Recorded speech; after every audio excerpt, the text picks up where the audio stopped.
Oromoo sabni koo dhiigni koo dhumate gubbaa kiyya laalta keessi koo gubbate odoo sabni kenna hunduu walii galee diinni homaan fiduu bar silaa danda'e odoo bitaa mirgaan hunduu tokko ta'e cunqursaan aduwwii silaa hammam ta'e namni sobaan deemu deemee gaaraan ba'u kana namaa miti rabbi haa dhaga'u haadha abbaa fixa ilmaanitti taree kalee walloon dhufeerra ammoo salaalee odoo walii gallee jarri eenyuun caale.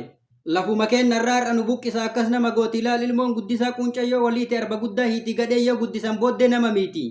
Salaaleen xumuree achitti hin dhaabatu Oromoon hundinuu mee ofaa yaadatu har'a itti ilaallu bar hunda walgaya Oromoon hundinuu tokkummaan ol ka'a. Birmatamuu qaba obboleeyyan kennaa ijaa fi gurralleen inuma dhageenna haadha abbaa fixa ilmaanis fandisee saba koo Oromoo maaluman raffise. Namni akka re'ee albeenkitii mamaa yoo dhaabannee laalle bor dhufuun dirqama Oromoon hundinuu irratti dhimmamaa garaa nama allaafu sun jarri jibbama.